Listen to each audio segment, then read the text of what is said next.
But this is Trekland, and we are live. Hey, when did gap filling become a dirty word, Star Trek? Today on episode 263 of Trekland Tuesdays. Oh, no, Trekland Monday Live with me, Dr. Trek, Larry Nemechek, coming at you right here from the heart of Trekland through Portal 47 for the big picture clarity and sanity in all things Star Trek. Yes, it's a Monday edition because I've got travel related uproars coming the rest of the week. So we're going Monday. It's not the first time. So glad you all could make it here and stay with us. I will be back next week on the Thursday. It'll be a different sign. So 2 weeks in a row, we're a little disrupted, but that's cool. When did gap filling become a dirty word, Star Trek? Listen, I mean, I'm still talking about Strange New Worlds, and I think that's kind of become the focus of our Trek universe at the moment, and most people are pretty happy about it. But there are some tangents that come up. And I've talked about this too, and I don't want to talk about the same thing every week. We need to stay fresh. And there have been some awesome episodes as the week has settled in. The next one, what's up with that role play? What's up with that cosplay episode coming? Episode 108. I know. It'll be a fun one. I've seen it. It's a fun one. Also, some thought-provoking bits to it, too. It's not just a romp, although it is. I've whetted your appetite for it. No, what I want to talk about, people still reacting to Keitel's amazing turn. There's Aspen Angel. I've got to be honest, though. People are talking about it, what it does for trans representation, what for acting roles. That's all well and good. I've still got to say, the back end, the last 2 or 3 minutes, not even 5 minutes of the episode, can we say the S word now? Cybok. Can we say it? That's what blew me away. I almost forgot what the initial 57 minutes of the show was about, the episode was about. And for the most part, I think there's just a general feeling. We've had 7 episodes of Strange New Worlds roll out. By the way, I jumped right into this. If you are new to Trekland Tuesdays Live, please welcome. Jump into the chat. We've got a wonderful chat board here. We have a great TTLers community. They will make you feel welcome. If you're new, say where you're from and chime in. I will get to the chat after we take a midway break. I talk about the parrot analytics for a second, and then I'll hit the chat full bore after I hit this soapbox topic, okay? Because I really want to get to it. And just a quick word, if you are in Facebook, you'll only see Facebook. If you're coming to us from YouTube and Twitch, you'll see all the comments. Just a reminder. And of course, if you're coming to us live, you'll see everything. If you're coming to us later on YouTube, you won't see any of the chat. Sorry. But hey, where are you seeing the topic? To the side? When did gap filling become a dirty word? I'm saying I have red flags go off all the time.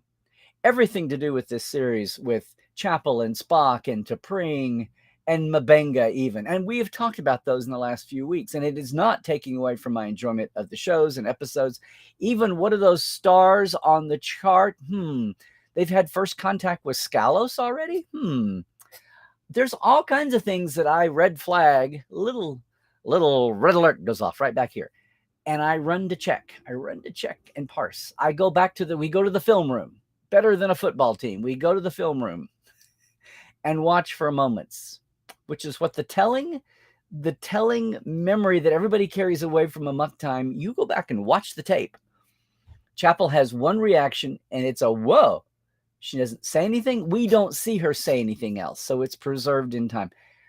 All of that's to say that I think most people I see online are there. Some people were a little antsy about it, but they're there. People all enjoy the show. The only reservation seems to be they seem to be skirting the edge. They seem to be walking the line there. Now, for a franchise that gave up on specific visual canon ages ago, and I've said here before, the original series for me now is that wonderful mass-produced adventure series for the general public. It's like the Daniel Boone or the Davy Crockett or the Untouchables for mass consumption, all of which were based on real people. That's what it was, almost like the entire Western era of TV when they were basing things on Bat Masterson or Wyatt Earp. etc. That's where that is. And it's canonical because Kirk even mentions it. Okay, in Gene's novelization, but it's Gene writing, Kirk talking about, I think the exploits of our original 5-year mission had been slightly exploited in the popular media, popular press. That's what I'm hanging that on. Otherwise, I'd go bonkers. Now, there are some people that say, why do you bother? Well, because for me, that's what Star Trek has been. It's been half a wonderful, fun, geeky, techie, and yes, aspirational. Look, we all learn to respect each other, futuristic, yay. But you can get that in many places.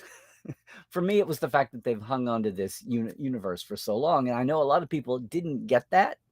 And they're so hungry for positivism and representation that that's all they're seeing right now. And that's fine. And I hope to God they keep getting it, because if Star Trek doesn't deliver that, it won't be Star Trek.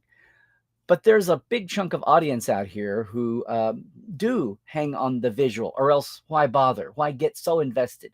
Why not just go find some other new thing that's only going to worry about itself for 5 or 10 years and then move on? Because some people like to be long-termers and invested, even though when we were kids, we didn't know we were signing aboard for 50 years, but okay. That said, in the same token, a lot of the folks who do hang on, and I love them. I call them canonistas. I love them, ship nerds, tech heads. Okay, fine. There's the tech side, and then there's the planets and star dates and character moments. Not the shippers so much, but the biographers. Okay. I got into back and forth. This whole topic came up because I got into back and forth with somebody I respect very much, who is a creator, and they depend on the details. And God bless them. I depend on the details. I lean in the details. I scrape and salvage and archive the details when I have the time. And shifting life means that there's the times when you have the day job and you get to do this all night. And there's sometimes when Star Trek becomes your day job, and oddly enough, you don't get to do the thing that you are the most passionate about. And so I envy Jorg, and I envy all the Memory Alpha folks. I envy everybody who's getting to indulge that 24/7 no cares, or maybe 12/7. And I do when I can. And I do when I can on demand, or when I am sent there for specific. If I got a research mission, I'm off there. Strange New Worlds has been a research mission. I've been checking all kinds of things. That and the tours. And by the way, we're working on the big, big, huge tour.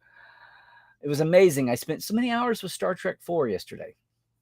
But I got into a back and forth with someone I respect, that not just about Strange New World and individual details, but it was almost like it challenged the very nature of Star Trek.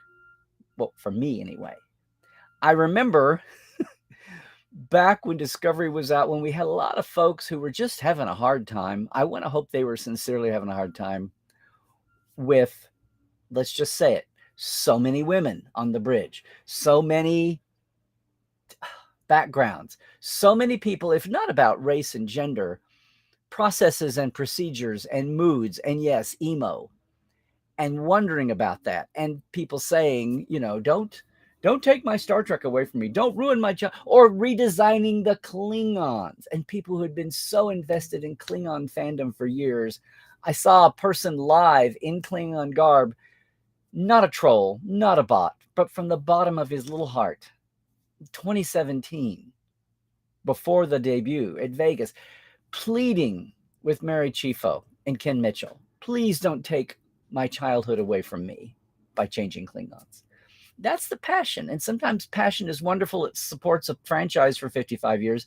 And sometimes passion, I don't want to say can blind you, but sometimes it becomes the overarching emotion to where you're afraid for change, not for change's sake, but change that it might change what it is that you're so invested in.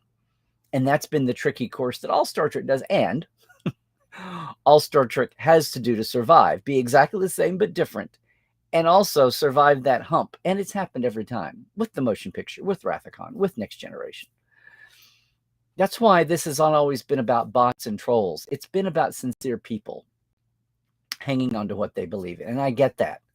And I get my friend that I was exchanging tweets with. But what got me was it wasn't about a detail. It seemed to be the very nature of this. Way before I'd ever heard the term retconning, in the 70s and the 80s, I was trying to find a word when it came time to just stop enjoying what I like to do and talk about it with other people. And I came up with a couple of terms: canon smoothing and gap filling. Now, canon smoothing was where you had two bumps in the road that didn't reconcile. I'm talking about the existing 79 episodes or the 178 episodes of Next Gen, the movies, however many. I'm talking about things that were aired and on screen and still contradicted. To wit, Janice Lester's famous line about "your world of starship captains doesn't admit women." And for years, we thought that was a misogynistic statement about, a statement about misogyny in Starfleet, because in the 60s, we don't see any women captains. Now, we do very soon. There's probably someone in a captain's rank running around in the motion picture, but we for sure see Madge Sinclair's captain, whatever she's been retconned with, in Star Trek 4, at least if there weren't some extras in some bar somewhere before that. But that's a case where, over the years, it was very easy. It was very easy to do that and just say, well, that was a little bit of the 60s expediency. But Janice Lester was insane at the moment. She was psychotic. She was sociopathic. And she could not see herself as a loser.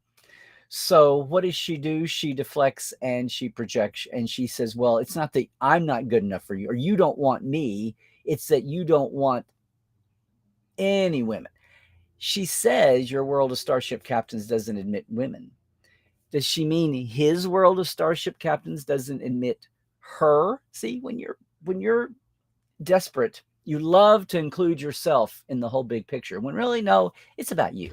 So it was very easy for me to, retcon that if you like. But back in the day, I would say I'm smoothing the canon. We've got some bumps here. We're going to smooth that out. But the other end of things is, when I was so attracted to the tech manual in the first place, yes, Franz Joseph Schnabel's technical manual, and then Bijo's concordance, and then the medical reference. But you get it right there in the index. Where are all those missing pages? Well, Franz Joseph is just doing it to make it look cool. And who knows, maybe sell a second book down the line. Until, as we know, things changed rapidly in the landscape of Star Trek ancillary. But in the day, you said, well, where are all these other pages? I know. I'll just do them. There's tons. You only had 79 hours in this amazing universe that drew people in. You could climb inside that TV and know exactly what that world looked like in your mind's eye. The original headcanon, when you didn't even think about it. And you knew what you needed when you needed it. Were you making a costume and you wanted to be somebody else from another ship? You just imagined that ship's patch. Yes, you imagined that ship's patch. After the Constellation and after the Exeter, you did that. The years are going by. You're building a prop. You're doing a ship. What are the other ships? Oh, look, AMT gave me the decals for other ships, but I don't know. Franz Joseph is giving me single nacelle ships. I could modify this. I mean, you're already filling gaps in what the precious little we got in those 79 hours. For a long time, we thought there was nothing else coming. So what was the point? Then we got a 2-hour movie and realized if they trickle a 2-hour movie at us every 2 or 3 years, the chances of us coming back around to exactly what I need in this moment are slim and none. So I'm going to go ahead and do what I need to do. Boom, what happens? We have the gaming boom. We have the paper and dice boom. Tabletop as it's called now. We have D&D exploding in the 80s and lots of people wanting to play Star Trek. Well, you had the little bitty book, Adventures in Gaming book. You had FASA later, but there was a gap there. If you were a good gamer, if you were a tough gamer, you just you adapted gaming systems and took on different scenarios, whether or not there was a license for it, because it's just those kids gaming. Who's going to make money with that?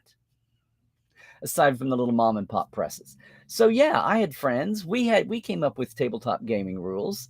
And once again, whether you're making up your own rule game system or you're playing a character, You may need tons of material that's not in the game manual.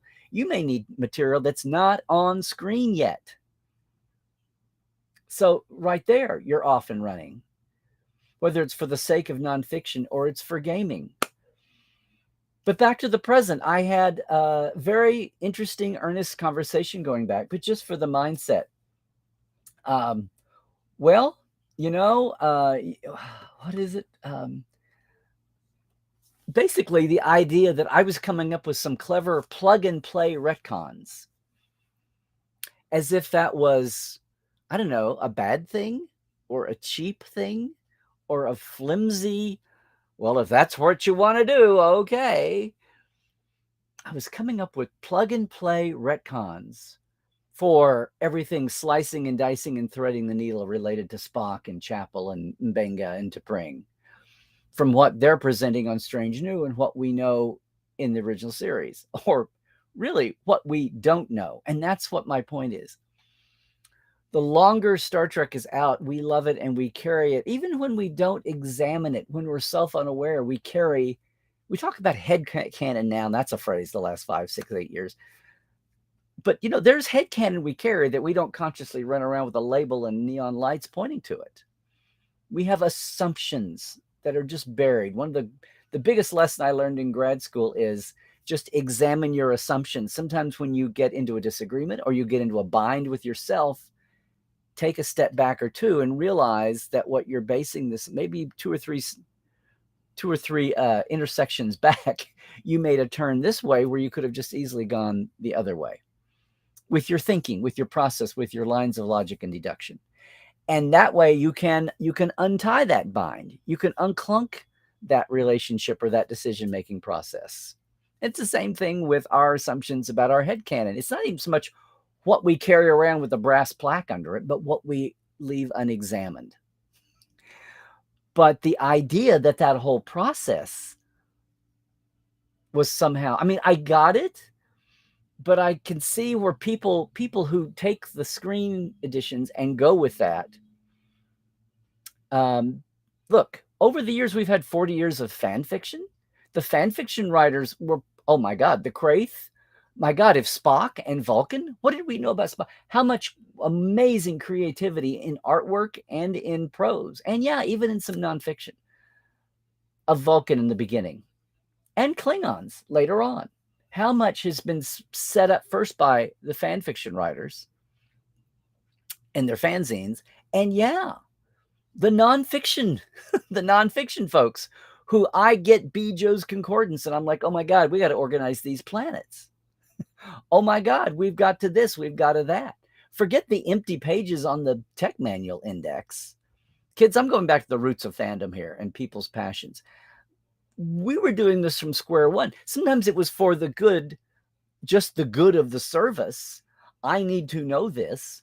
Why is this aspect of Andorian life not here? Why is no aspect of Tellarite life in here? Well, it's not on screen. Please, Harv Bennett, please, would you put it in a movie? I used to think that because I begged all the time in Interstat for some more info about the member races, we got the Federation Council scene in Star Trek 4.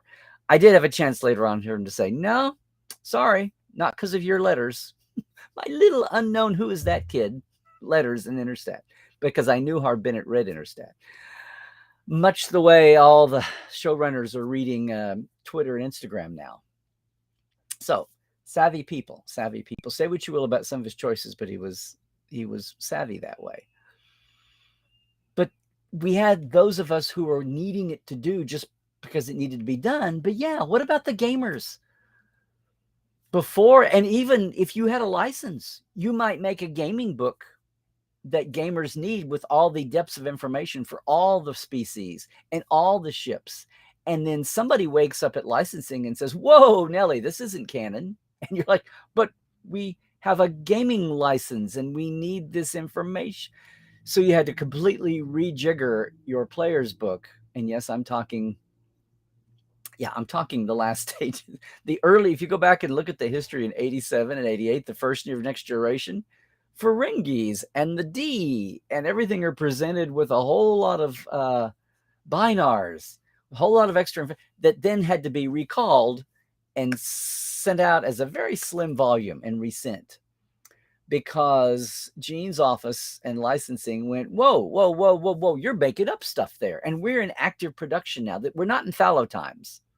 You're in active production, and we might contradict something you're saying in a year. And then people will be confused. And gamers would say, okay, well, we'll change it then. But we got to have the stuff to game our system. Well, they were doing plug and play retcons on the run, and nobody thought anything about it. I mean, anybody that came up with a costume, anybody who did an imaginative Star Trek costume over the years, beyond uniforms, and even including uniforms, did that. I mean, anybody then and now comes up with something that you wonder, I wonder what this corner of the vast Star Trek universe would be. This species, this ship, this control system, this planet, this unexplored corner of this planet, this unexplored and unnamed type of a planet. My gosh, if you look at it that way, if you're going to hold on to something, every new time a filmed episode goes to a new planet, you're plug and play retconning. You're coming. It's just the makers, it's the producers doing it. So, well, that's okay for them. But now fans doing it, that's something else. Well, okay, that's fan retcon, from whence much stuff that got to screen came from. But we're going in a big circle here. To criticize the production company, not for making a mess of canon's guidelines and what we've done before in total, but by threading the needle, that's what it's all about. That's how we build on canon and don't have to go dynamite it like an old bridge that's too small and can't be expanded. We don't have to blow it up to start over. It doesn't have to be like downtown LA or the suburbs anywhere. We can keep the old and just keep building onto it. And it's all good if you do it the right way. I have seen no one do it the right way like all of our Strange New Worlds folks. Okay. I should go back and say Prodigy and Lower Decks are doing an amazing job too. And even Discovery's coming around.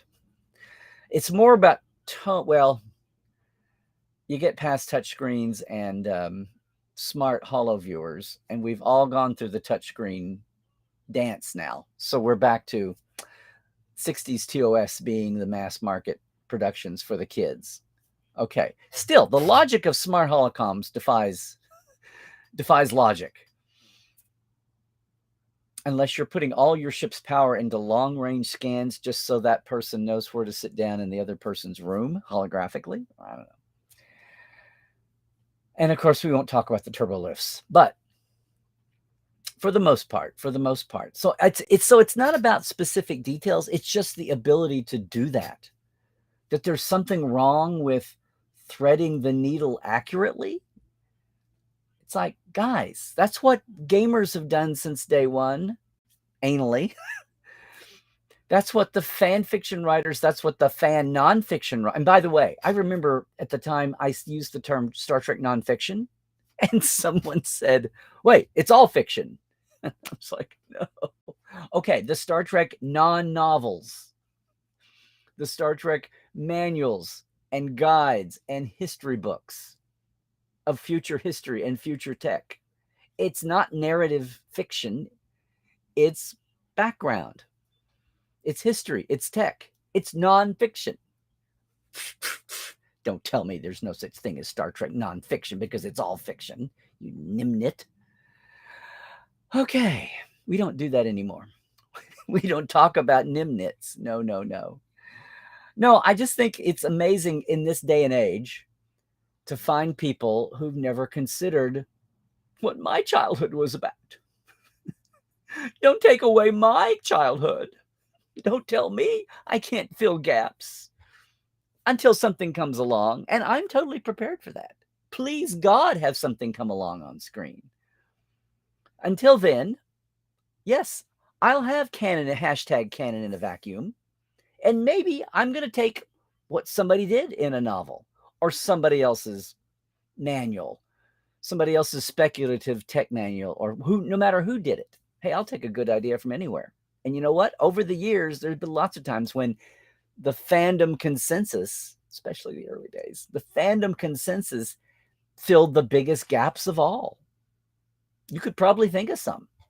Think of some of the things we take for granted now and finally got on screen. Whether it was a nagging need or just something superfluous. So thank you, Ron Moore, for finally saying D7 on screen. After it started as a Shatner Nimoy joke that then got codified into Jeff Mandel's early fiction, nonfiction, Starfleet manuals and handbooks. Yeah. Because that's a big think tank. When you look at it that way, fandom is like a big think tank. And whether we are smoothing canon bumps or errors, or we are filling a gap the best way. When we worked on stellar cartography, when I did stellar cartography and I needed Romulan what did Romulan graphics look like? We had the alphabet and we had the logos. We had the 2 different logos over the years, and we had the original series triangular thing. There wasn't a whole lot else. And I could not believe. Same thing with Cardassians. We were needing Cardassian graphic feed. We wanted them to look at Klingons, no problem. No problemo. But Cardassians and Romulans was, and I thought there's got to be so much fan art from over the years that people have come up with creative, even if it was never repeated, just to find it. But no, lo and behold, the 2013 internet let me down in a hurry, in 2 months, on the run. Filming Star Trek Continues at the beginning. Until I remembered, by golly, there are some, and The Children Shall Lead does have the Federation pendant in it, the banner. And Nemesis does have the wonderful artwork, the CGI new looks of the Romulus capital city and the Romulan Senate building. And most of all, it has that wonderful, wonderful carpet of the border and the neutral zone area that Rick Sturbach designed that was made into a carpet. It was his big contribution to Nemesis. And graphical elements in that. So yes, everything that's distinctly Romulan in the Romulan map from stellar cartography. At the 11th hour, I was like, oh my God, we can use these icons.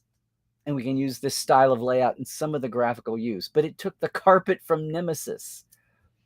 When we get beyond, now, there's a few more resources now. And Mike and the team over the years did do a little bit more Romulan graphics. But when you got away from basic alphabets and basic view frames, you were kind of out there. And the same thing with the Cardassians.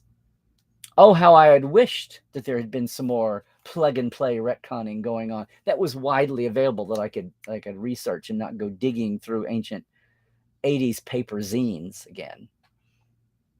So yeah, we've been doing it all the time. The fans do it. The pros do it. Even educated fleas do it. People plug and play retcon all the time, because if they didn't, what do you want? A big fat mess? You want crapola? Do you want the cohesiveness of Star Trek to fall apart because people aren't? I mean, it's an evolving, living, breathing universe that's going to have this stuff just because we haven't shined an episodic or a movie camera on it. It's out there. That's the appeal of Star Trek, that universe exists, just because we haven't visited it in a mission yet. This is why I don't want to keep revisiting old shows and recasting. I want to go where no Trek audience has gone before. I want unexplored canon, corners of the canon and the universe, and even the timelines, and even the universes. Can we please have a Romulan War series? Can we please have a midway between Kirk and Picard? Can we please have a midway between Archer and Kirk? I mean, Pike is wonderful and fine, and we all love the show now, but when it was a blank slate, I wanted April. I wanted to go further back. Hell, I wanted to see 5 or 10 years before April and the Enterprise launched. That would have got us back into the 2240. That would at least be a quarter century before the original series. But who am I? Who am I? Much less we ever did a scene, much less a series set on Teller Prime. Now, this bunch writing now between Lower Decks and Prodigy and what's that new show? Strange New Worlds. And hell, even Discovery is coming around.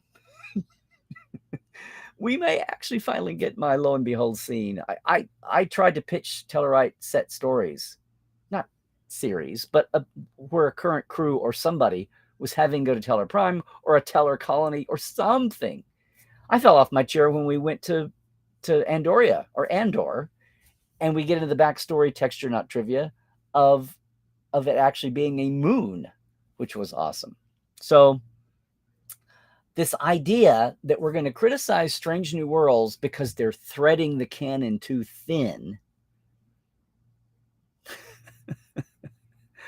much less the fact that the S guy, Cybok, is back, and Cybok may even.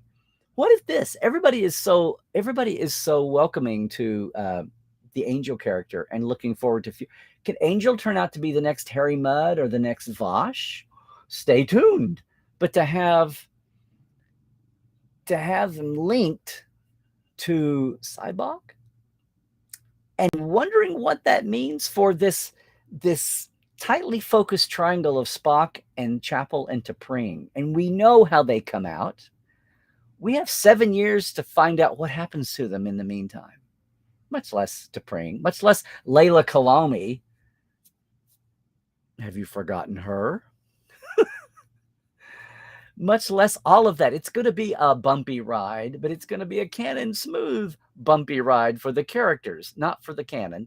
I can't wait to see how they start fleshing all that out. It's one of those things people didn't think about. It's one of the reasons why Star Trek is still around, because these things are ripe for the doing. And no, they're not harebrained. They've been people, fan fiction writers over the years have attacked these very same kinds of unexplored corners, these gaps to be filled. They filled them with fiction, which they had to figure out in their minds, some of the narrative, the data points and years and emotions and all that. And sometimes even tech to go with it. It hasn't always been on the nose manuals and history books, but all kinds of people have been gap filling for years. So to pop up now and say that the people creating the shows who are doing it with care, it's a cheap thing to put. Oh, well, fine. If you're going to be so clever. Yeah, that's what Star Trek is. That's why we're aboard her. Anyway, it was all an amicable discussion back and forth, but just eye-opening. The fact that it's not a distant party attacking the show you've known for years. It's adding to it the same way everybody from fans to all the other creators have done. And sometimes there's a bungle. Sometimes there's a boner thrown in despite the best efforts. And as we all know it, and maybe every succeeding generation of creators stays away from it, maybe some intrepid fan goes in there and smacks it on the head. Maybe FASA goes in and says, you know what? The smoothhead Klingons were specially bred, eugenically bred Klingons to ease into first contact and assimilation with humans. That was the 80s FASA game theory of smooth heads and bumpy heads. So don't tell me it's just a detail that some anal fans got off of that we had to explain the bumpy head, smooth head Klingon dilemma. It was being done in the 80s by gamers who needed the facts, damn it.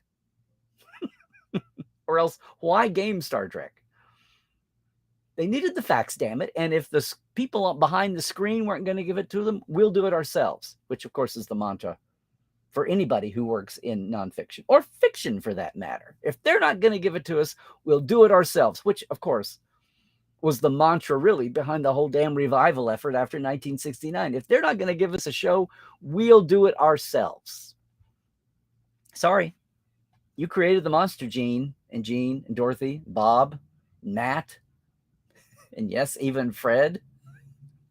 You created the monster and kept it alive long enough for everybody down the road to come add to it. So don't be upset that it's being added to. Well, if it challenges something you've carried in your head canon for 40 or 50 years, maybe it's time to go back and look at it again. It can be fun. It's not painful. It's awesome. It's good to go back and re-examine your assumptions. And, oh no, what if we took that philosophy and expanded it to modern life beyond Star Trek. Heaven help us. Heaven help us. Mm. All righty. That's enough of that. Did I get to all my points? Did I get to all that points? Yeah. Yeah. Oh, and by the way, if that upsets anybody, then you're not allowed to add new planets and tech and weapons and all that. Character bios and event bios are the same thing as Strange New Worlds. Wait a minute. Strange New Worlds is right there in the DNA of the original series, much less the title for not one, but two-ish episodes and a new series. Fancy that. Fancy that. Hey, well, that was a soapbox. Can you tell I get a little passionate about this? It's fine. There's no hating involved.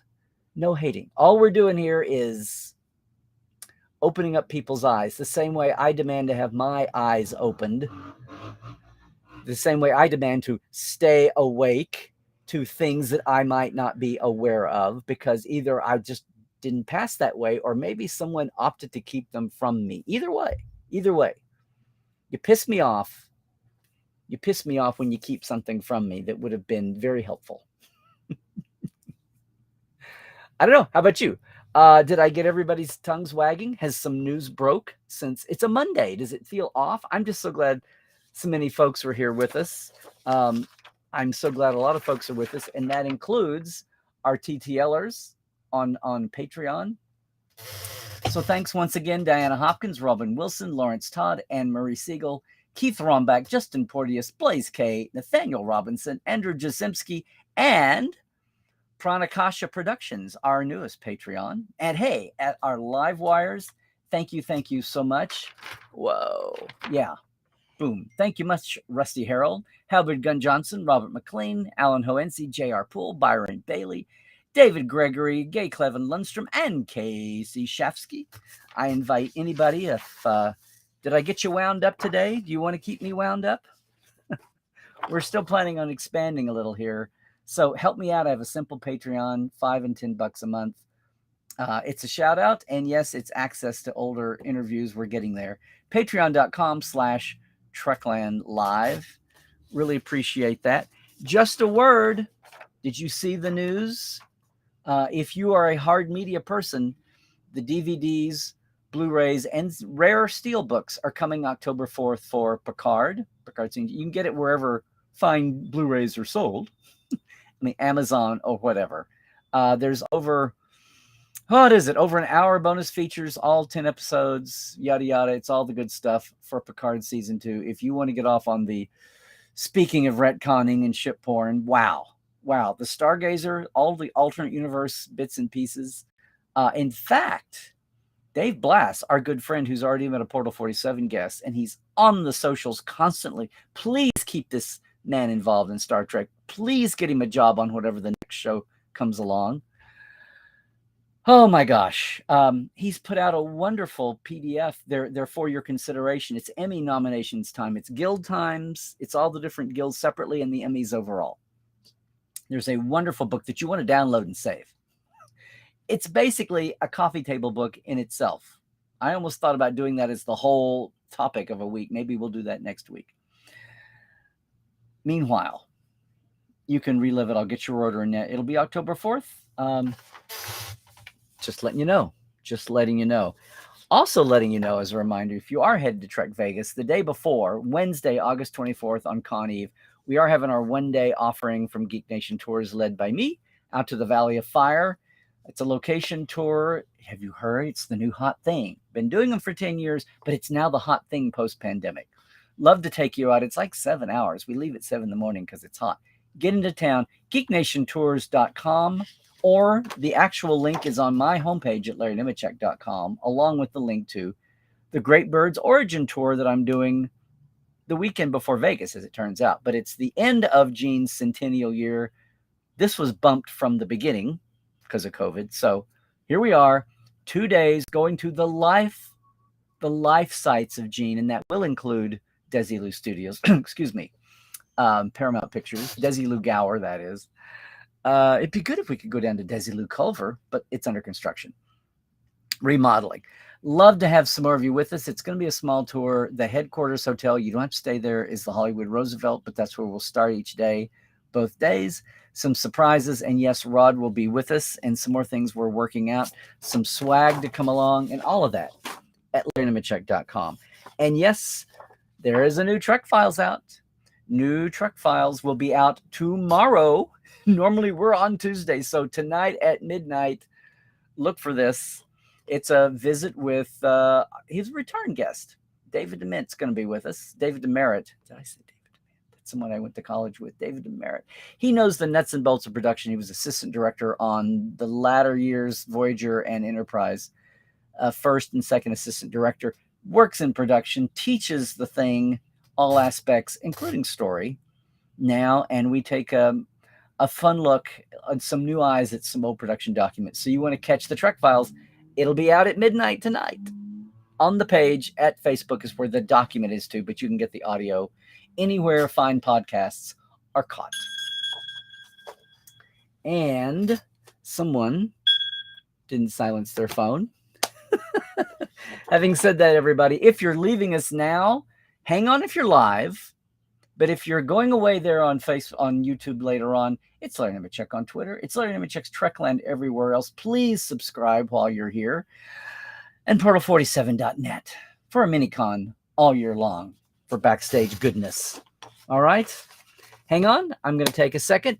All this to say, please, everybody, until we see you next time, I will be at SoonerCon this weekend. Yay! SoonerCon's growing. It's their first time back from the pandemic. I'm so excited. They're giving me an award. I'm being inducted into the Oklahoma Speculative Fiction Hall of Fame. It's been around for 10 years with the likes of C.J. Sherry. Thank you. I'll take that company anytime. But just getting back and seeing folks. It's another reopening con. Being smart and savvy, though. I do that. And you know what I'm going to say. Stay healthy. Do all the things. I have 1 or 2 friends a week I see on Facebook still crossing paths and getting COVID somehow, despite everything.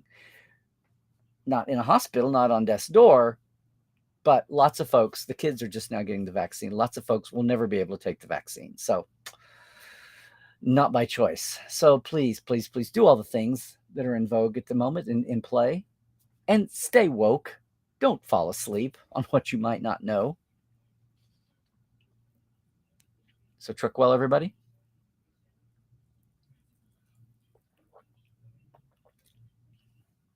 Don't go anywhere, because we're going to plunge right into the chat now, because this Monday timing messed me up, apparently. And you know what? I should have said happy Juneteenth. Happy Juneteenth, everybody. You should get used to that. It affects a big chunk of the country both ways, and it's part of this tapestry that explains a lot about why things are the way they are. You need to stay woke to that. You need to have your eyes wide open, because it's a holiday, and whether it's that or whether it's a Monday, not Tuesday, Parrot Analytics did not post their newest numbers. In fact, there's not even an update on the individual show trends. So the 30 and 60-day trends for Strange New Worlds, for example, are the same as last week. They haven't been updated yet. Probably will hit tonight into tomorrow. So let's just jump right in. Let's just assume that everything is hunky-dory right now. Strange New Worlds is still up there in the 5th, 6th spot at about 32 times the popularity of an average show, the way Parrot measures it. And I'll be back with you a week from Thursday, and we'll see what's happened since then, including another episode, and hopefully another one by the time I see you. That will be interesting. So let's dive in the chat and see, did I stir anything up? Did I stir? Of course, everything's fair game. Everything's fair game. If you are new to TTL here, welcome, welcome. And I'll try to see you if you chime in. Lurking is fine, but if you pop up, I'll say hi and welcome, and engage on actual questions. All that will probably go out the window, and we'll just talk by the end. So good to see everybody. I'm glad everybody was able to make it to Mondays. Good. It's not called Cairo. Now, this is a different thing. I wouldn't make up things willy-nilly. Gap filling is, I have Gap filling is I have a blank of Star Trek information. I'm going to take my best guess. I'm going to look around and see if anybody else had a good idea. And if not, if there is nothing out there that I'm going to consider my best, maybe I will consult with one or two or three of my friends. Now, maybe some of my friends in the nonfiction industry, but I will consult or I will look at all the evidence and come up with the best guess. And you know what? In a week or two, somebody may send something and I go, oh, and I'll adjust it because it's just me. It's not like I'm publishing a book or putting something in a show, or maybe I am later. That's gap filling. Using the universe is an antithesis to people who scream about fanboy service or fan service. Don't make it. Now, there's gratuitous fan service where it's just, and and the fourth season Enterprise got close to that, and Manny Koto defended that. I asked him, and he said, you know what? If this had been a normal situation, no, would we have had such referential shows right in a row? But he said, I knew this was the last year of Enterprise, and it was the last year of Star Trek for a long, long, long time. And there are all these burning questions. There are gaps to be filled, and there are canon bumps to be smoothed, much less cool new areas we have not examined yet. So was all of that fan service? Or was that just writing Star Trek, the show we expected? So people who go there and they say, oh, well, now they've used Cybok. I'm sorry. It's been how many years? 30 years since we first heard of Cybok? We do talk about Cybok, but all through the Michael Burnham people. I've seen it online too, the same way. Would you please just mention Cybok? If nothing else, it would, okay, I won't say shut up. It would help the people decrying Michael coming out of nowhere to see a pattern here. Not just in Star Trek has done this, but this is what Sarek does. And maybe this is what Vulcans do. And I've seen so many people getting back to how the Vulcans are tight-lipped and they stay. That was the shock about T'Pring. That was the shock about Cybok. My God, Sarek turns up on Next Generation with another wife, another human wife. Come on, folks. The stones have been laid all along here. Now I wish this was in the main show. Maybe I'll cut it and edit it that way. So, yeah, it's not fan. It can be. Anything can be gratuitous. But Star Trek, I will say again, is the most fleshed out, fully formed universe on film that's out there. It's why STO was, my God, finally, 10 years overdue. I'm sorry, Star Wars. Now, it's come a long way in the last few years with the series, but for so long, Star Wars was all trading cards and books and novels and artwork, nothing on screen because there was nothing. Now they're catching up. They're not going to catch up for a while, but now they're catching up. Not with these 10-episode seasons and 8-episode seasons. Very few others can even match that. And I said, Doctor Who's been around for ages on camera, but aside from the lost episodes, changes in its DNA. It's built to reinvent itself. So, yeah, using the universe is embrace all the nooks and crannies and use it again. Don't be gratuitous, but don't be afraid either. That's using the universe. But thank you, Cairo, for is this like the Ferengi rules of acquisition? Dr. Trek hashtag #1. Dr. Trekism #1. Yeah. Anyway, thank you. Thank you. Oh, well, just rub it in our face, Jared, from Waterloo Station in London. Yay, yay, yay. Hope you're having a great time, and you be safe, sir. No, Rusty, because this isn't Belgium. It's not. And I said last week, yeah. Wait, it is Monday. Yes, Mark Alfonso. I tried to warn everybody. I actually planned ahead. This was going to be impossible on a Tuesday. Hey, Dan. Okay, Cybok is one thing, but you just got blown away by what's probably your favorite Easter egg all season in the upcoming 8th episode. Fans are going to freak. I'm trying to remember. I watched it, but I've only watched it once. So I don't know. I freaked on you. Maybe you freak on something else. I didn't freak on Cybok. I just got this smile, and I couldn't stop laughing and smiling for hours and hours after I watched it 10 days ago and had to sit tight and wait for the world to catch up. I've got to remember now what you might be talking about. If I have time, I will try to watch it again. After Cybok, nothing. The first part of the episode and the second episode, I was just blown away. I was like, okay, they're doing it. They're doing it. They're doing it. Mbenga rules. It's getting that way. He especially rules in this next episode. Let's see, everybody. We got everybody chiming in. Mark, it is in Australia. Yeah, kind of. Actually, it is.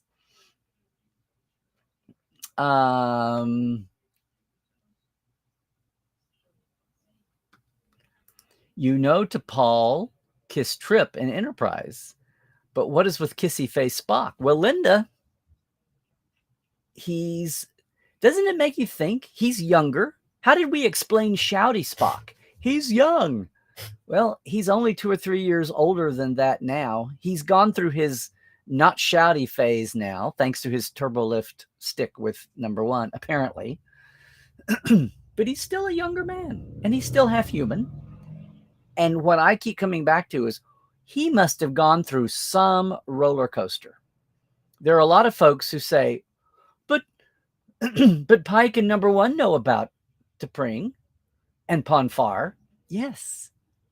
But the important thing for Amok Time is Kirk and McCoy don't. Uhura, part of my exchange here was Uhura's on the ship. Don't tell me they keep her in lockdown. So it's like, no, he just doesn't tell. She's a cadet. I know she's a regular, but she's a cadet. He doesn't tell his whole life to everybody, just his 1 or 2 or 3 closest friends. That's Pike. That's number 1. And apparently now it's Chapel, which will make things dicey. But he doesn't run around the ship proclaiming it to everybody, much less first-year cadets. Not first-year cadet at the academy, but third-year taking their service tour year cadets. 4th year? I forgot now what her badge says. So something makes Spock alter his view. We've got Layla Kalomi to go, not to forget. We've got all kinds of things we know about, much less don't know about, between 2259 Spock and 2266, 67 Spock. That's what I keep saying. When you look at it from that perspective, holy Toledo, what's going to do all that to him? What is going to push him to where within 2 or 3 years he winds up in Kolinahr? And then the original series and the movie arc take on it's not just a pendulum swing, it's a pendulum swing back. Wowzers. Yeah. Pretty much, Barry. Hi, Barry. Are you new with us on Tuesday? But yes, it's disappointing because Relics and Tribulations and Erin and Mirror Darkly all took pains to recreate and tweak, especially in Mirror Darkly, to tweak it, use modern techniques and materials and techniques, and most of all, cinematography. How do you light it and shoot it and edit and frame it? That's what was. What are the layers you didn't see that now you can in those interfaces, those console interfaces?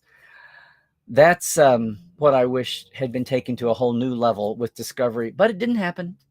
It didn't happen. And then our second chance, Discovery was an experimental ship. Our second chance was seeing the Enterprise, and at least now it's been reeled back a little bit from the one you saw at the end of Discovery season 2. But the ship has sailed, and that's the way I deal with TOS, because there's no way you're taking DeForest Kelley away from me. There's no way you're taking everything about him and everybody with him. Okay, that Shatner guy, that Nimoy guy, everybody else. And I have a box to put them in now, so that's where I put them. Yeah. And I get you, Barry. It was a revelation. I learned so much from the Discovery fandom and producers to realize that what I meant by canon is not what they meant by canon. Aha, Stephen. What seems weird to you is the amount of people recently saying they want Strange New Worlds to be a follow-up with a TOS remake. That seems like such a bizarre idea to me and actually terrifies me. The Trek creators will see that on and try to go for it. I know, but it's a double-edged sword. It's recreating TOS. Why? It's just derivative and repetitive. Plus, you're treading water. Time's a wasting. I've only got 40 or 50 years left. I want to see some new corners exposed. We have this rich, we've been just talking about what a rich background it is for game playing and cosplaying and fiction writing. Write some scripts, set some new series, do some new formats, and all these nooks and crannies of Star Trek that hadn't been why go back? I'm so tired of going back to redo something else. Go explore some strange new timelines. Go explore some strange new corners of the Star Trek universe. Good God, why is this such a hard concept? Why do you want to retread everything? Oh my God. Oh my God. But maybe that's a division. I don't know. It's what's scary to me is I see this. It's, and it's not even a debate. I just see it's interesting to see where people's minds go.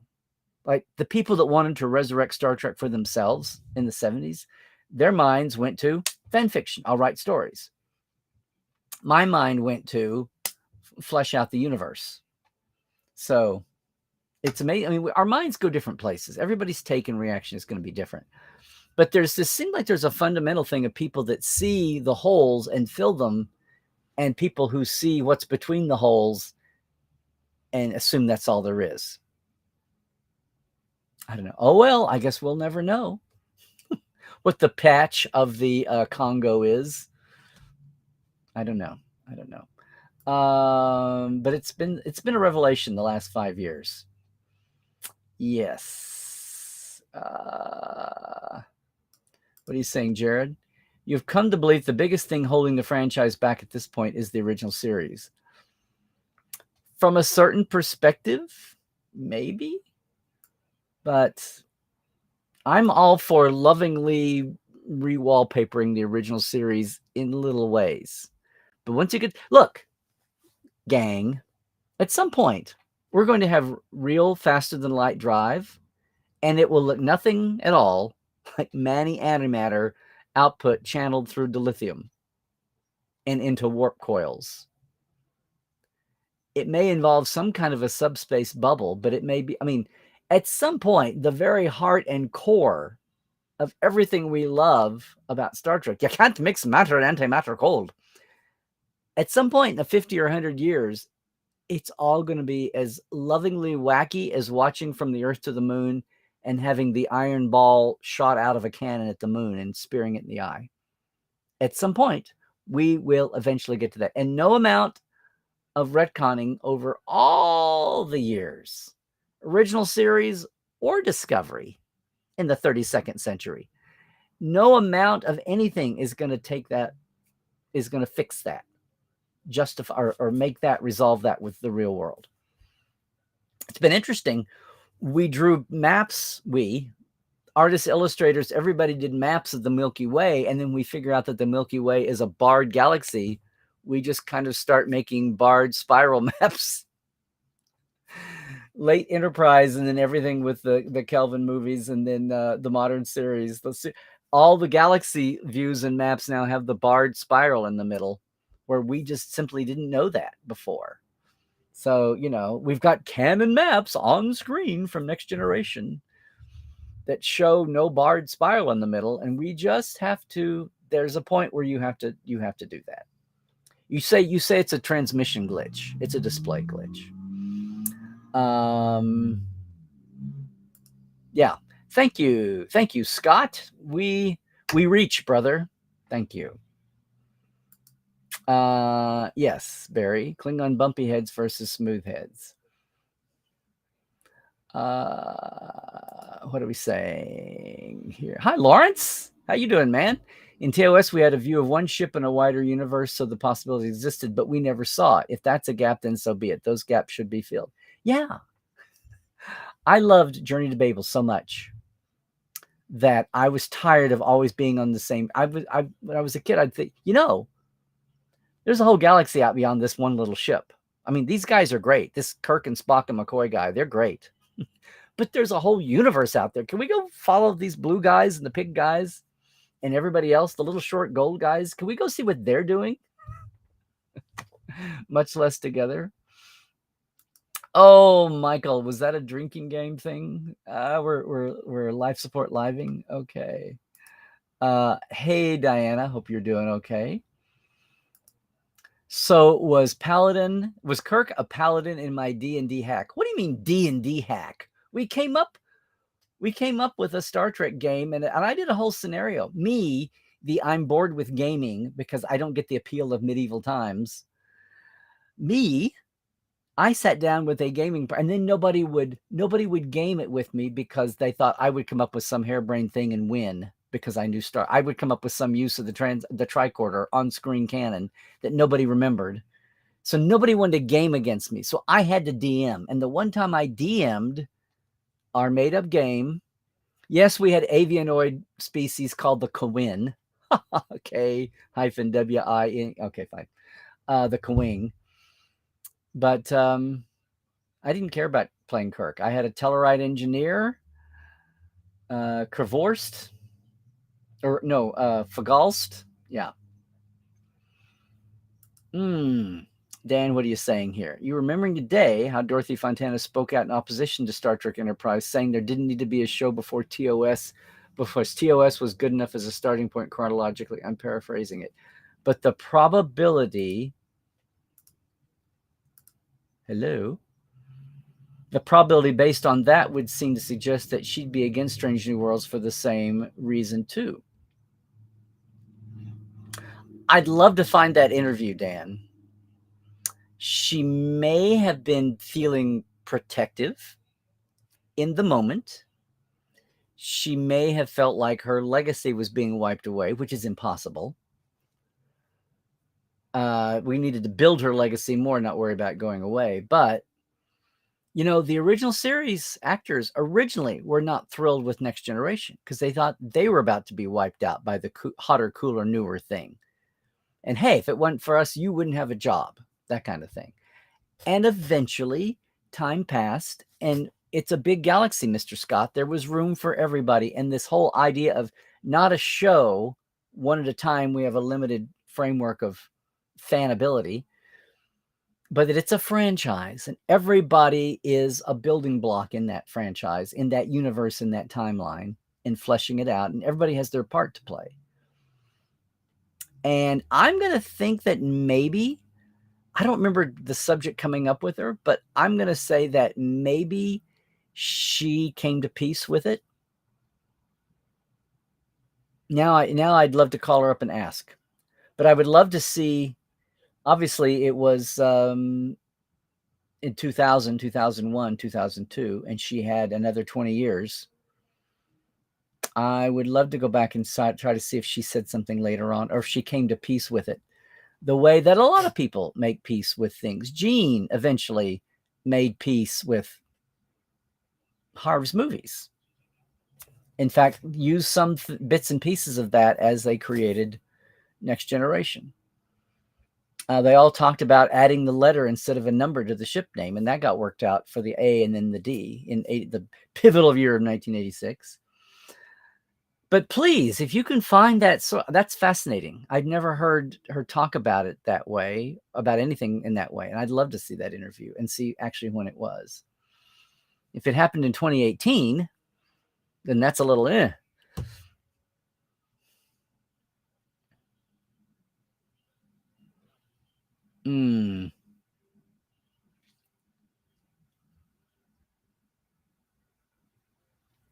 Hi.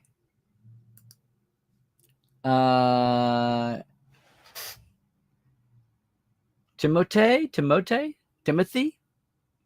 You love the art of Star Trek book with all the Vulcan artwork in it. You have your friend's copy, but you need to return it to him. Yeah, are we talking about the hardcover that came out in the aughts? Yeah, Vulcan was pretty easy to find. That was not a hard That was not a hard bit, especially once we got into the scroll script. Yeah.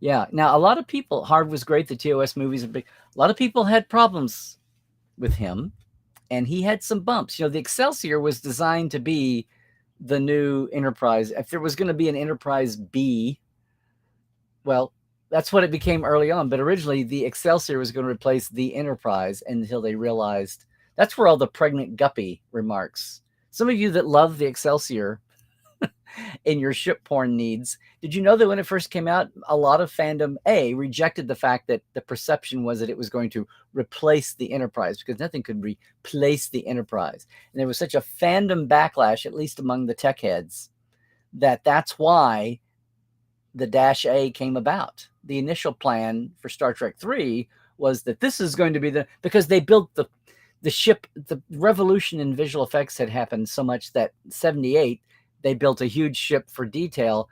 Within 10 years, within 5 years, the science of model building, it was lighter, faster, smaller. You could put detail on to the ship down. It was much easier to handle for filming. And yeah, we're talking pre-CGI.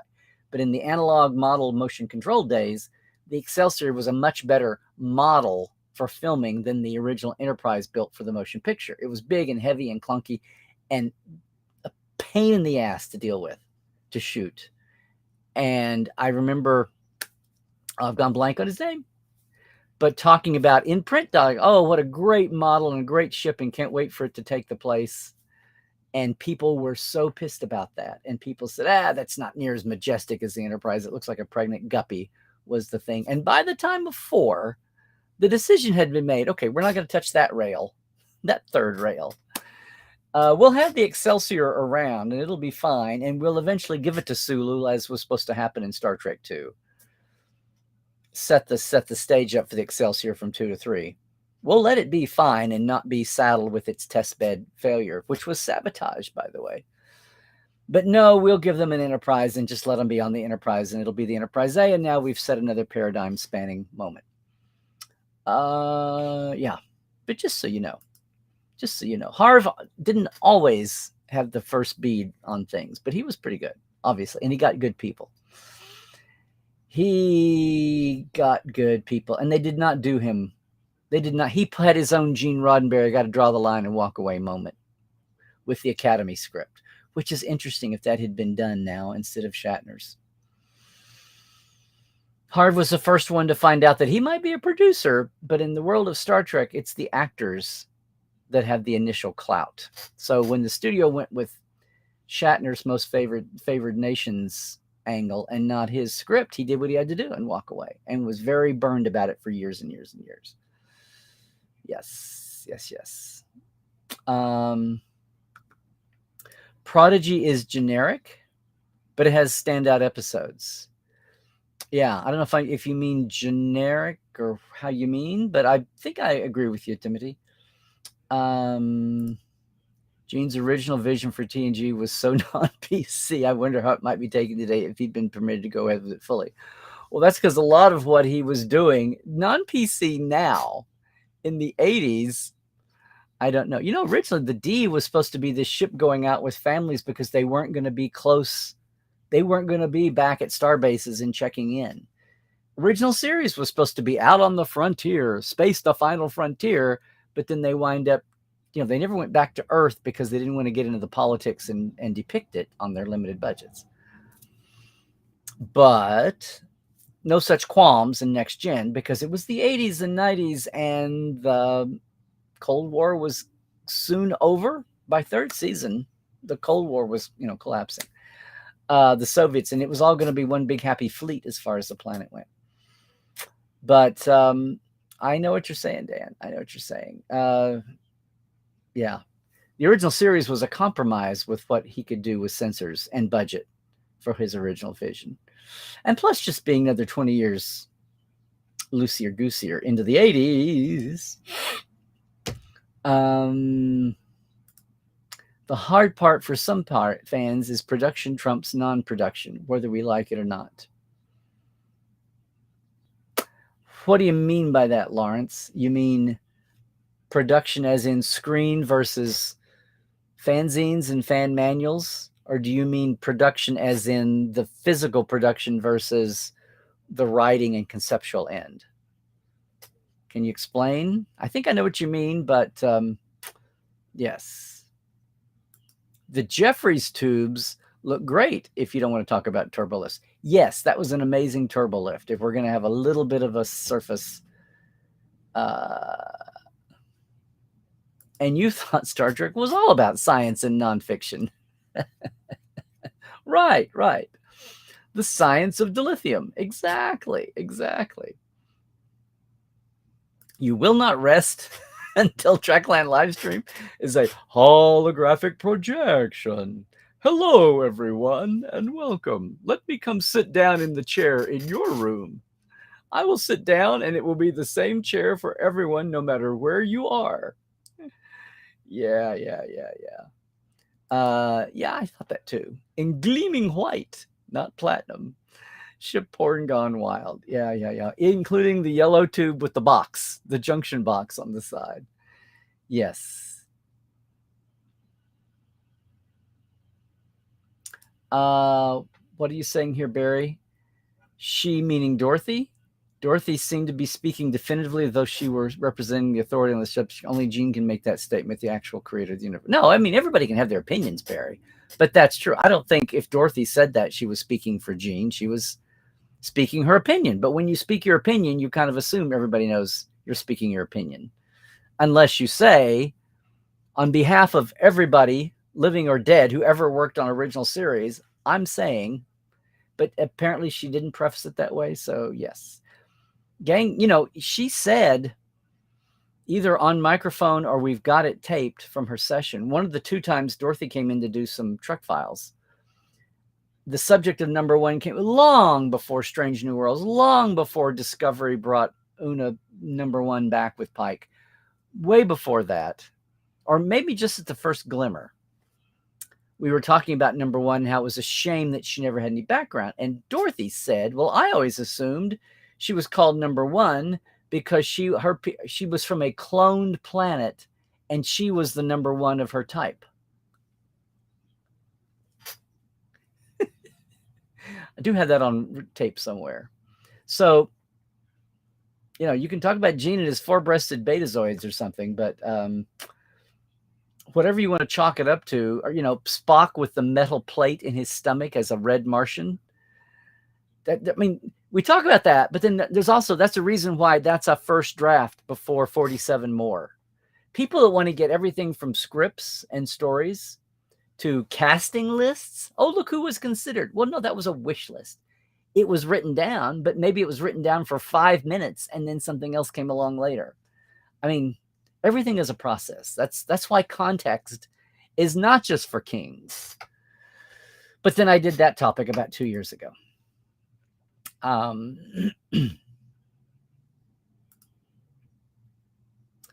Lawrence, the history of space flight is now very wrong in places. Yes, Lawrence, but I knew it was wrong in the beginning because the timeline they used the literal, we estimate 2 centuries for Khan, and Colonel Fellini, about 200 years, locked me up. That should be about. They took the literal dialogue that people remembered easily about setting the basic timeline of Kirk's time as being 200 years and worked out a time frame versus what the preponderance of clues, if you actually started listing them, everything from the original Valiant, from even from Where No Man. If you go back and look to the motion picture, got it right. And then from Wrath of Khan, and then especially from Star Trek 4, and Mike sitting down now and starting to sketch some of this stuff out in 1986, even if it didn't get on screen yet. But it was ready. It was ready for that line of datas at the end of first season to say 2364, and bang, we finally have it. But yes, the Spaceflight Chronology book, I came out and I went, well, it has all the detailed stats for the A, or the movie Enterprise. Other than that, it's kind of worthless. Or else we're going to go down a path and we're going to throw out everything that the fan side had worked on, which was using all the clues woven together in the best way, the best compromise going forward. gap filling and canon smoothing that there is. Now that was gap filling and canon smoothing. There needs to be a documentary about all this. Linda, from what you've read and heard in the interviews, Strange New World seems to be unique in that the actors are encouraged to add their own touches to their characters. Other series didn't allow for so much input. I think it's helping make this series delightful. It's what the fans want, in part because the cast are such big fans. For the most part, a lot of them are. A lot of them are. What, Rose? So, hi, Rose. So they can remember the days of the phone flip communicator became a mobile phone. Not sure. You talking about real life people or talking about Star Trek universe people? Yeah. Strange New World's production standards are quite high. Absolutely. Absolutely.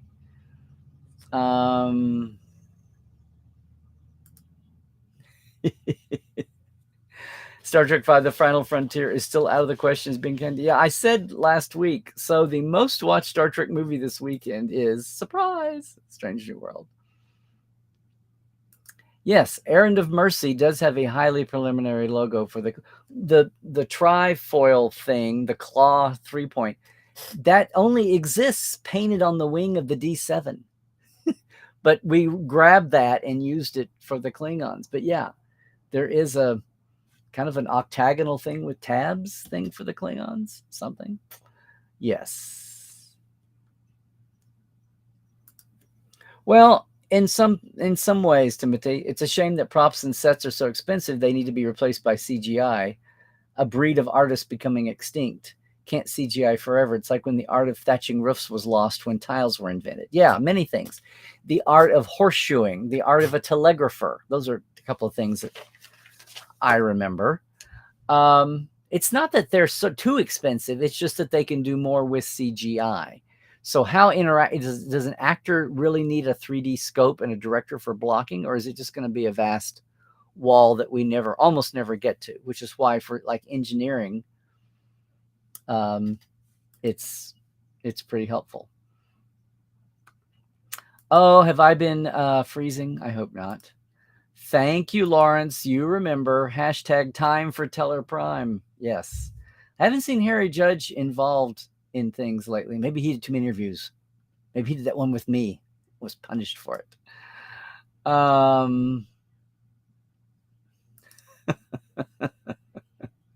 wanted April. What about March and May? I thought you were a native German speaker, Cairo. Mr. April, Mr. March, and Mr. May. Yeah. Well, hi, Timothy. Boy, you've really landed with a big splash here. Glad to have you, though. Will there be a 7 of 9 spinoff? I guess you're not in the loop anymore, though. Well, you can be kind of blunt about it. I might hear about it before you do. No. Maybe. I mean, of all the things to have spinoffs from lately, that would certainly be one. Just looking at it crassly as far as numbers and popularity and buzz factor. Jerry had no clue. No clue.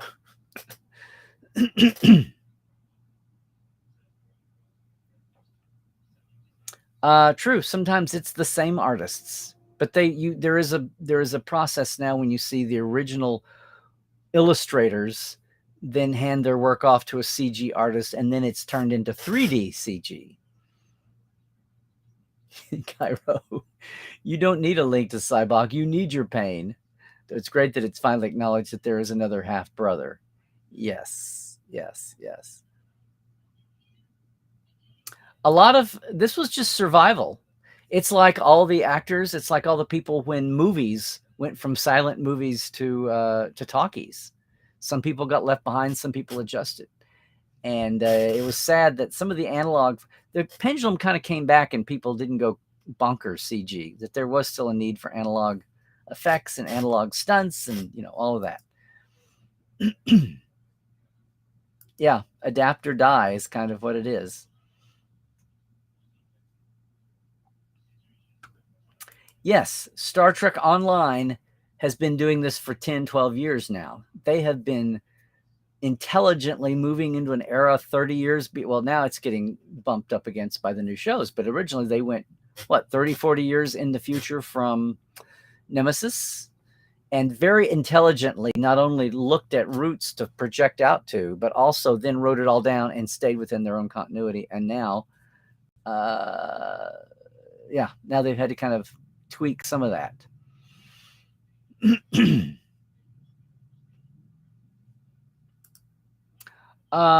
Yeah. Oh, yeah. I'm not saying Star Wars wasn't. I'm still amazed that it was the toys. It was the toys that did it. The toys replaced all those hundreds of hours they didn't have that Star Trek had. But yeah, I'm talking about background. How much from let's say the first, not even the 3 movies, the 6 movies, how much from the 6 movies would go into a concordance, an encyclopedia, a memory alpha? How much do you get from that? Not the books, not the comics, not the trading cards, but just from on-screen canon. And then they brought out the animated series and then wanted to throw them away or selectively pull from them. And that's fine.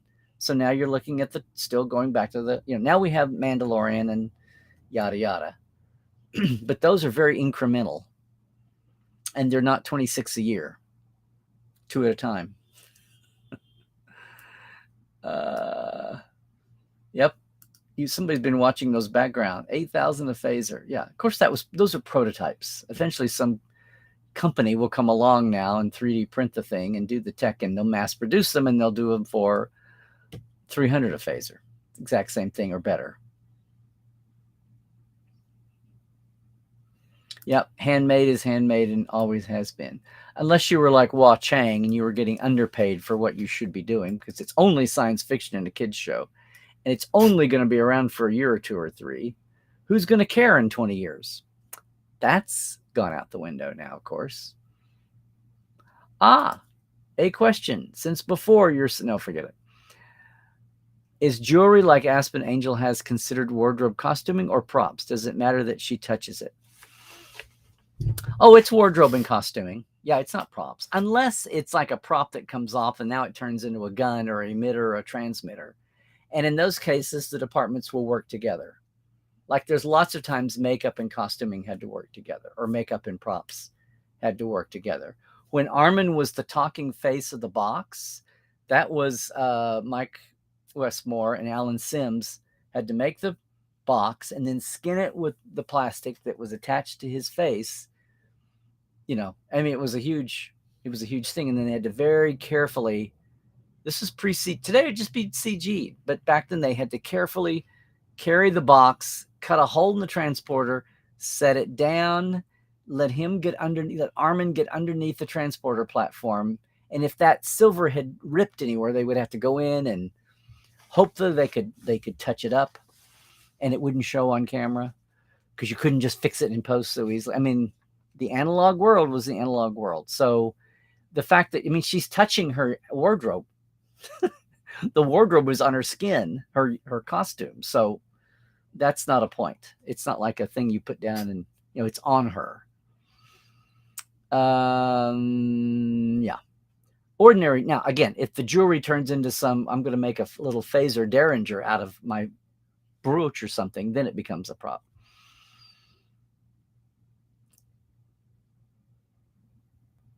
Yep. The delight from the designers of the props. There's a lot of joy in that, and later for cosplay. Yes.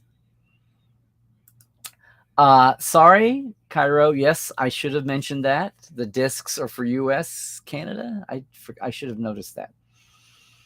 For now, Picard season 2, yes.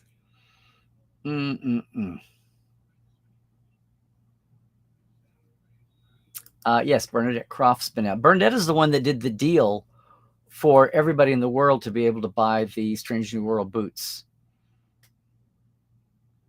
Wow, Timothy. You watch Picard on your phone. Oh my gosh. Can someone invent a DVD player that plugs into an iPhone? Did they finally put the word out December? For real? Oh boy.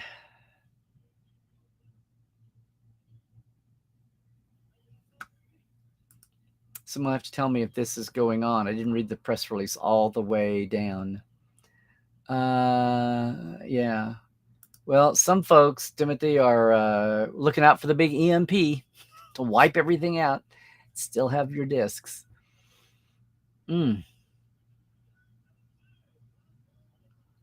Well, Scott, so am I. Got to get on it. Oh, thank you, Linda. You must be talking about the, yeah. Yes.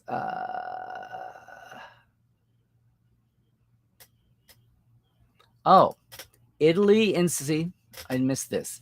Italy in September, December for Germany, Switzerland, Austria, and France.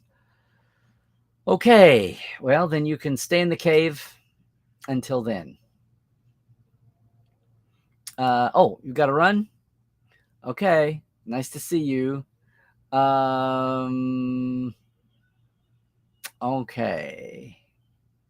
Thank you. Thank you, Christoph. Yes, the UK's getting it into this week. Well, 3 episodes anyway. Well, thank you, Scott. You have fun with retconning and gap filling. It usually comes off as clever and shows the writer's familiarity with the universe. This may be an unpopular. I mean, what's the alternative? That they don't have a familiarity and it just wrecking balls other things that are impossible to reconcile? Which is the way the Klingon look eventually hit people, till you back up 2 or 3 steps in your assumption ladder and remember that it's a big empire, Mr. Scott. There's a lot of Klingon planets out there. And we're talking about spans of time. Who's in charge? Oh, I guess that would be the thing. The 22nd is Wednesday. So there you go. So yes. So when they start with their 3, they'll always be what? 5 behind? There will always be 5 behind. US is getting number 8. They're getting number 3. 1, 2, and 3. Come back to Star Trek. We need the old guard running in parallel with the new. I'm here. I'm just not sleeping with anybody who's working on the shows. We have plans for down the line. This is fine. I am filling some gaps in fandom experiences right now. So I'm totally happy. But of course, we can make more. Trek well, we'll make more. Share pain and gain strength from your sharing. Yes. Fan service or not, I love the 4th season of Enterprise. Yes. Hashtag use the universe. Yeah, Manny felt like he needed to apologize. I'm like, no, the series is finally what everybody thought it was going to be the first season, not kind of wobbling around, never connecting back. You never felt like there was a forward momentum into Kirk's time. Not hit you over the head with it, but it's just like nothing. The Andorians was, oh my God, what a revelation. So Rick decided we can have solid color aliens after all. They weren't all 60s. They weren't cartoony. You want your Del Taco shuttle back.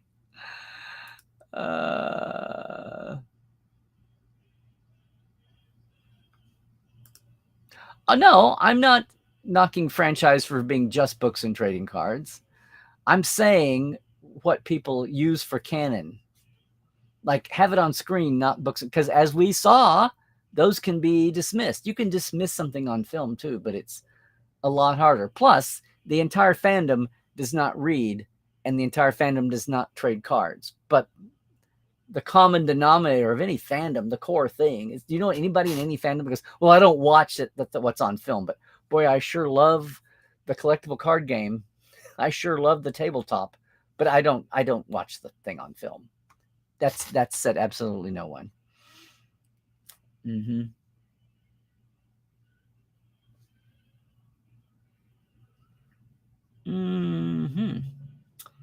Paramount Plus is tooling up for a lot of internationally produced shows, and they've got a new press site which is accessible internationally.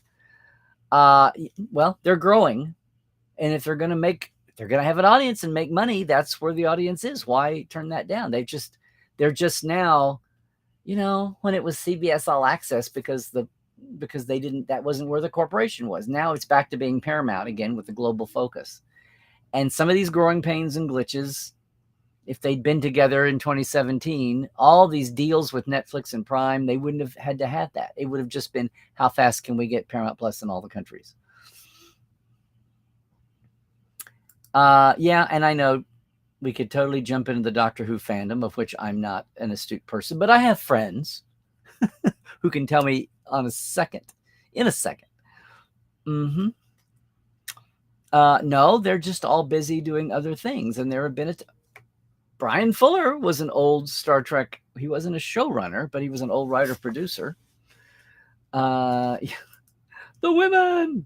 Did you see my Twitter feed? We were laughing about that, and someone said they want to see a Strange New World episode where everyone's beaming down except for some reason Pike and Spock are held back, and Una beams in, sees only, the rest of them around her, and she goes, "The men!" That's a moment we're all waiting for.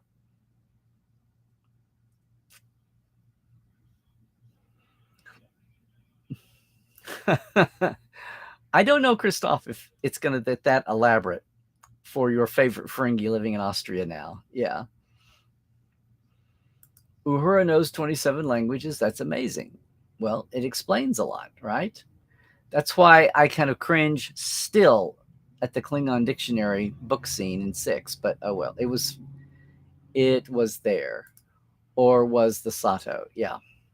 She knew tons of languages too.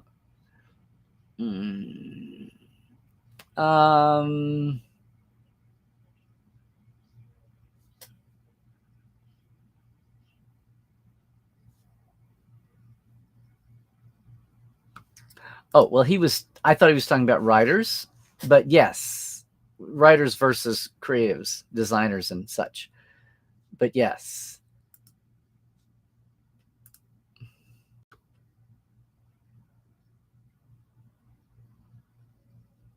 Mm-hmm.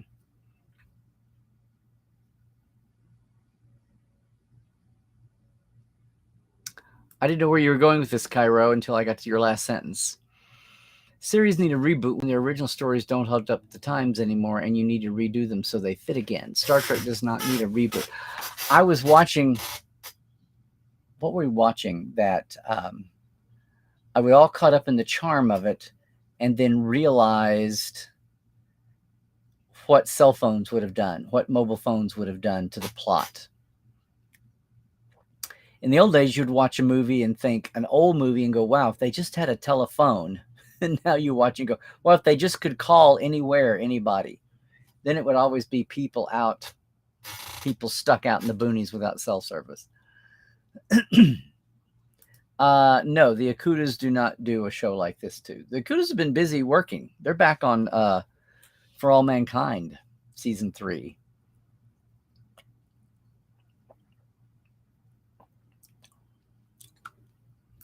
And you can't change the laws of physics. Kana, we'll forgive you. It's your first time here. We'll forgive you.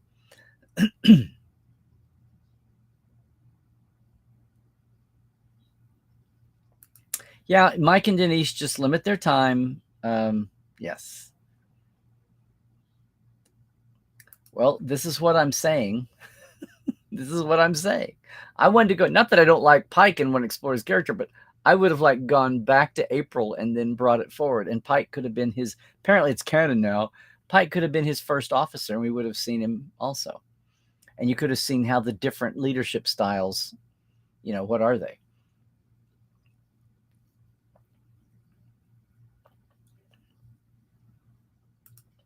Thank you. Thank you, Dave. There's lots of proximal to the main series to get good stories.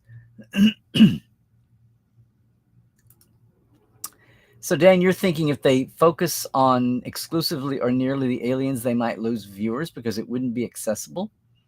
Yeah. How are aliens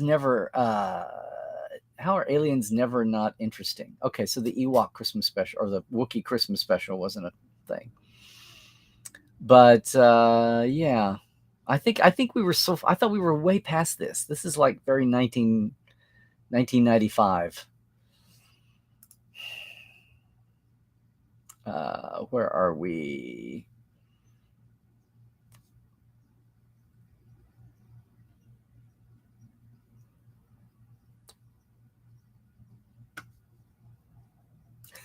No, no colon R and no T'Pring makes Spock do something.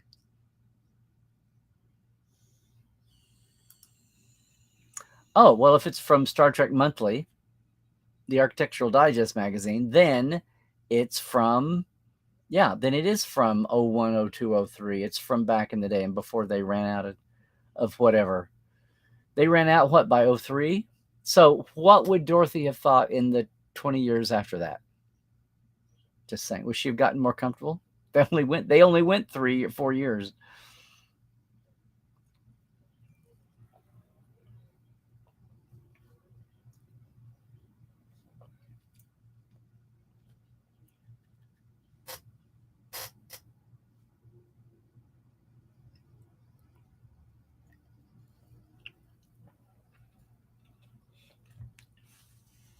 Alrighty, a Welsh voice in Q&A.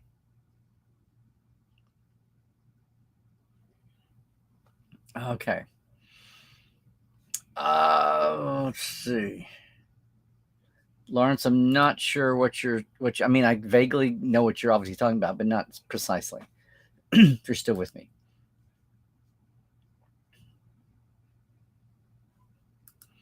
Well, Dan, I think as long as I think they're evolving a model now to where Alex is in the middle and you've got the different show. And look at the showrunners you've got now. They're all chomping at the bit. I mean, Terry's out of a job because Picard is done.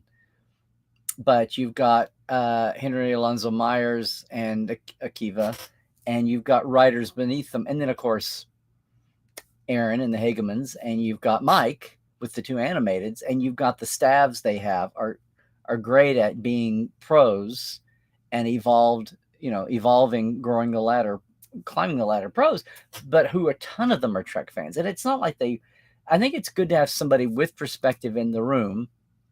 But this thing about we can't just crank out for the fanboys. It's like, well, no, you don't crank out for the fanboys, but it's wonderful to have that experience.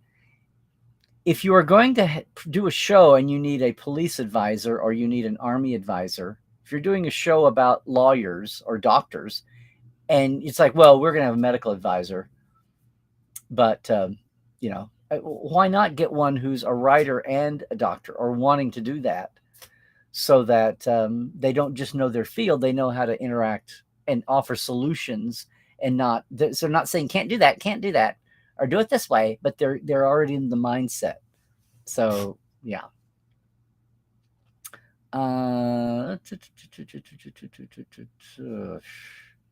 That's good to know that the local media is bringing articles. Okay. Oh,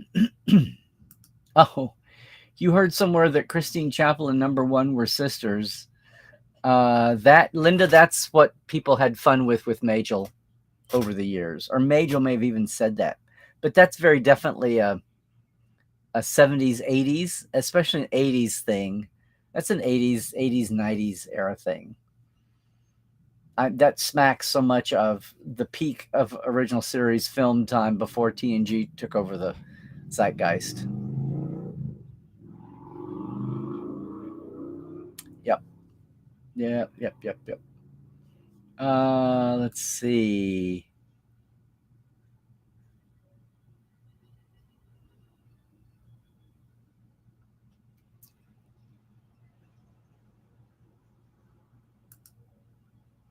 Well, that's amazing. One of the top 3 grossing German big screen movies was a fan film. Okay. Traumschiff Surprise, period 1, and the last word mean what you think it means. Early, yeah, the original generation. Alrighty then. Yay. And my pin is upside down or backwards. Yes, the Turkish one is hysterical. Okay, glad I could make you real.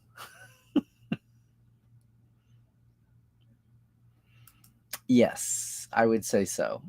But a lot of times there's not as much line drawing as in the old days. There's a lot more collaboration, just like the line between TV and movies is all but erased. Do you mean soccer or do you mean American football? Because if on the college side, if you mean football, there's only my phone. There we go, boom. And then when I do pro, and then where I grew up, it was Dallas, not because of anything else. It was just that's the closest team. So I'm sorry if my two closest geographical teams have been huge winners over the years or have a huge reputation. Dallas, not so much the last 20 years. Not until Jerry Jones crawls back under his oil rock. Any idea why John Rice Davies only appeared in 2 episodes as Leonardo?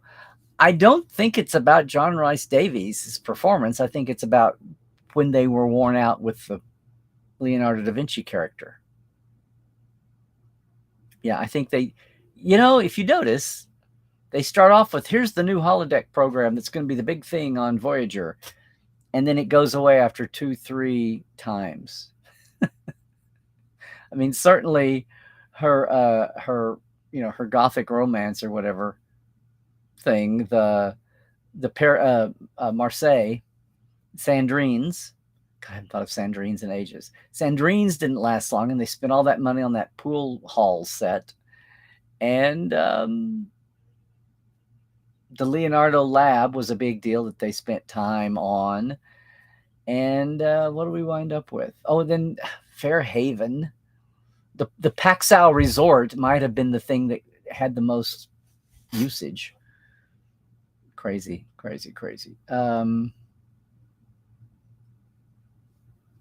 Not sure if anybody knows this, but in the States, okay, First Contact is streaming in 4K for the first time, but only until the 31st. Why only until the 31st? On Paramount Plus or on one of the other channels? That's interesting. There you go. Yes. Boy, Timothy, I feel like we're the first humans you've seen. Have you been trapped in a cave?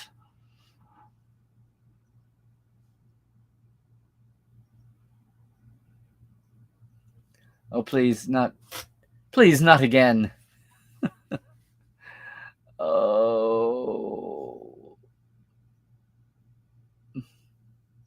Oh, okay. Star Trek, the Titan. I was thinking that's the Titan magazine. Yes.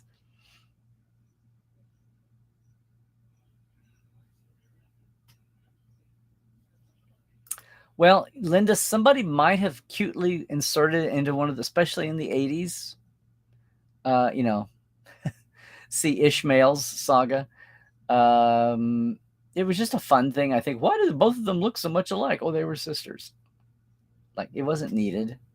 I'd forgotten this until you mentioned it, but when you said that, I remember that was running around.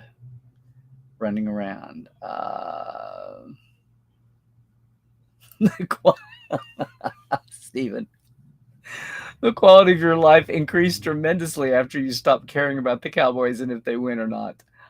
And you're there. I got to the point where I didn't have time for the heartache and the stress of following two teams, a college and a pro. And when Dallas got flakier and flakier, and OU hung in there and had a bad decade, but otherwise has been pretty much there. Plus, OU is like birthright Norman, and knowing people that, worked there. My uncle would take us to games when I was little. Took all of his nieces. He was unmarried, and he took all his nieces and nephews, rotated around for games. And he knew the guy that sold popcorn because he was a janitor at OU, and we'd always get free popcorn and a Coke when I was a kid. And he always had the same seats, dead center, the north end zone, dead center of the goalposts, halfway up. So I finally had to pick. It wasn't so much OU and Dallas as it was just college and pro, and I've quit following NFL closely. You still can't not follow it, but I'm not hanging on every nook and cranny. Okay. Oh my God, are we at the end of the chat? We're at the end of the chat. We're at the end of the chat. My goodness. And it's, when did I get started? At what? It hasn't been too bad. We are here. We are here. Is anybody still awake? Well, thank you all for making it a Monday. I don't think we had as big a crowd with us Monday, but you all made it lively. Thanks much. Hopefully that will be a topic that will resonate online. Maybe get some eyeballs. And maybe once again, I get a chance to say thanks. Oh, that's weird. Thanks to all of our TTLers and live wires. Thank you so much on the Patreon end of things. If you would like the information about what was up here with Patreon, surely you know about Patreon. It's a way to support your creatives on a project basis or just in an ongoing way. So I have the ongoing way. It's patreon.com/Trekland. And I'm going to, boom, there we go. Let you know that it's patreon.com/Trekland live. $5, $10 a month. It's very simple. And yes, new Trek Files is out tonight. We'll have Mike Demerit with us back, looking at some production oddities and the ins and outs of budgets and production and what affects what you see on the screen. You'll check that out tonight. There, I just teased it. I never get to do that, but it's what's coming ahead. Trek Files on Facebook's where the docs are, or the audio is everywhere your podcasts are caught. Yay. Otherwise, please, once more, a shout out for the tour we do the day before Vegas. If you're going to Vegas, check it out. GeekNationTours.com. It's the one-day Valley of Fire tour, which I call the Kirk Memorial Tour. It's where Kirk died in generations. It's an hour northeast of Vegas while we're there. And of course, the Great Birds Origins Tours. It's 2 days of the life sites where he grew up, where he was married, both wives, where he worked, where he hung out, what made his other careers. I'm looking at you, LAPD. Yeah, kind of inky in the 30s and 40s and 50s. Looking forward to this. I need 6 people to make. We've got 4. All right. And Rod will be joining us for part of the time. Might even have some media surprises along the way with this too. It's in August 20th, 21st to end the centennial year for Gene. Don't know when or if I'll ever repeat this. So tell the world about it. It's the weekend before Vegas too, if you want to have an extended trip. I think that's going to do it. Aside from a reminder that this is out for the U.S. customers. Picard Season 2 is out October 4th with Blu-ray and DVD and Steelbook, if that's your thing. There's over an hour of bonus features, things that haven't even been out yet because they do such a great job at documenting now. It's one of the revelations of the modern age. There's a camera everywhere. It's not falling on people like us to accidentally have photos. Oh, back in the day, the old days. But the current days, I'm on Twitter, Larry Nemechek, and I am Larry Nemechek's Trekland everywhere else. Please like and subscribe on YouTube if you haven't already. Portal47.net for a mini-con all year long, and a lot of our global 47ers are here, as well as some of our Americans. So everybody, I'm going to be traveling this week. Hopefully I don't have any surprises. Can't wait to see old friends. I hope you all stay safe, whatever you're doing. The conventions are opening up. The events are opening up bit by bit by bit. Strange New Worlds is going to hit its home stretch. We still don't know exactly what's coming next. Will there be a gap? Say it ain't so. There's 10 more episodes of Prodigy and season 3 of They've Been Strangely Silent, I think. Strangely silent over there at the Lower Deck side. So we'll see what comes next. We still don't know what's happening in 4 weeks. We have 3 weeks counting this week of Strange, and then what? We'll see. And I will be with you on Thursday. It's Thursday the 30th, is it? Is that what it is? Yes. 30th, the last day of June, will be our next Tuesday's live. So until then, and if I don't see you live, if I don't see you in some other capacity, please, everybody, stay healthy. Do all the things. Really. Stay woke, check your sources, and above all, overall. Just Trek well, everybody.